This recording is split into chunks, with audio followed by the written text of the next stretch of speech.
அனைவருக்கும் வணக்கம்.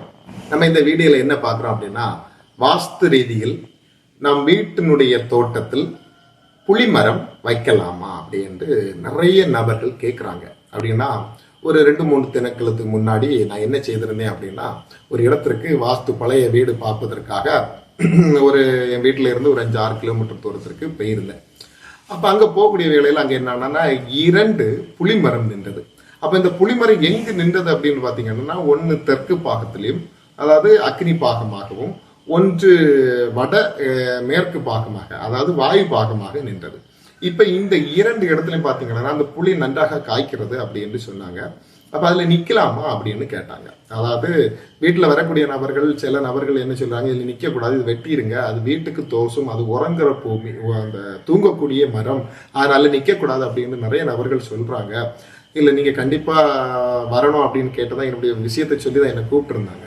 அப்போ நான் அங்கே போய் பார்க்கக்கூடிய வேளையில் எனக்கு அதனுடைய கட்டமைப்புகள் எல்லாம் பார்க்கக்கூடிய டைமில் அந்த இடத்துல நிற்கலாமா அப்படின்னு பார்த்தா நிற்கக்கூடாது. ஏன் நிற்கக்கூடாது அப்படின்னா, அந்த அக்னி மூலையில் அந்த மரம் நின்னது. அப்ப அக்னி மூலையில் எப்போதுமே வீட்டினுடைய 4 திசையினுடைய மூலை பாகத்தில் எந்த மரமும் வைக்கக்கூடாது. அப்படி பார்க்கக்கூடிய வேளையில அந்த மரம் அதுல நிற்கக்கூடாது. அப்ப அதை முறிச்சிருங்க அப்படின்னு சொன்னேன். இது வட மேற்கு மூலையில பாத்தீங்கன்னா அது வீட்டினுடைய பின்பாகமாக இருந்தது. அது கிழக்கு தரிசன வீடு, அது பின்பாகமாக இருந்தது. அது பாத்தீங்கன்னா வீட்டினுடைய ஏற்றிற்கு உள்பாகமாக இருந்தது. அது எந்த தவறும் இல்லை. மரம் ரீதியில நம்ம பார்க்கக்கூடிய வைக்கலாமா அப்படின்னு பாத்தீங்கன்னா வைக்கலாம், எந்த தவறும் கிடையாது. ஆனால் அந்த புளிய மரம் வைக்கலாமா அப்படின்னு பாத்தீங்கன்னா, நம்ம சாஸ்திரம் என்ன சொல்லுது அப்படின்னா, நம்ம ஹோமங்களுக்கு பயன்படுத்துகிறோம், இல்லை பல ரீதிகளுக்கு நம்ம இந்த ஹோமங்களுக்கு பயன்படுத்தக்கூடிய வேளையில் எல்லா மரங்களையுமே அந்த ஹோமத்தில் ஒரு சில மரங்கள் தவிர எல்லா மரங்களையுமே பயன்படுத்தலாம். அதுல முக்கியமாக முதல் மரமாக இருக்கக்கூடியது புளிய மரம். இந்த புளிய மரத்தை ஹோமத்திற்கு பயன்படுத்தக்கூடாது. அப்படி நம்ம அந்த சாஸ்திரம் சொல்லக்கூடியது என்னன்னா, அது பயன்படுத்தக்கூடாது என்று சொல்கிறது. அப்படி பார்க்கக்கூடிய வேளையில நம் வீட்டில் வைப்பது நல்லது இல்லை அப்படின்னு உள்ளதான் என்னுடைய கருத்து.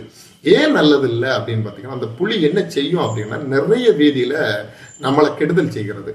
இப்ப அந்த புளி நிக்குது அப்படின்னா அதனுடைய இலைகள் உலரக்கூடிய அந்த தொழியக்கூடிய அந்த வேலைகள் பாத்தீங்கன்னா, வீட்டு வாக்கையாக இருந்தாலும் எதுவாக இருந்தாலும் அதை நசுப்பிச்சு தள்ளிடும். அதாவது கூட விழுந்த அந்த ஒரு சாக்கடை போல ஆக்கிடும். அது ஒரு பிரச்சனை. அது நம்ம இயற்கையாக வரக்கூடிய அந்த பிரச்சனை.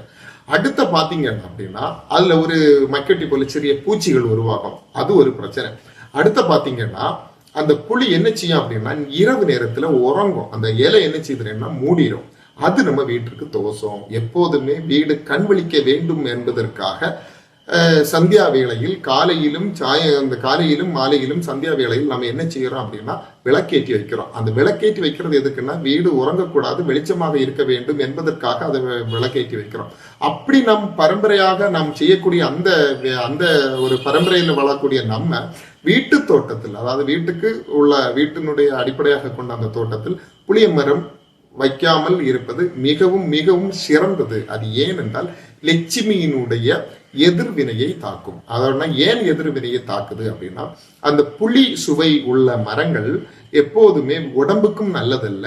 நம்ம தேவைக்கு தகுந்தது மாதிரி நம்ம யூஸ் பண்ணிக்கிடணும். அப்படி பார்க்கக்கூடிய வேளையில எல்லா ரீதியிலையும் நம்ம பார்க்கக்கூடிய வேளையில அந்த லட்சுமியினுடைய நம்ம அடிப்படையாக கொண்டு நம்ம மனிதர்கள் வாழக்கூடியது லட்சுமியினுடைய கடாட்சம் வேணும் என்பதற்காக தான் மனிதர்கள் மிக இதாக வாழ்ந்து கொண்டிருக்கிறார்கள். அப்படி நம்ம பார்க்கக்கூடிய வேளையிலும் புளிய மரம் வீட்டில் இல்லாமல் இருப்பது மிகவும் சிறந்ததாக கருதப்படுகிறது.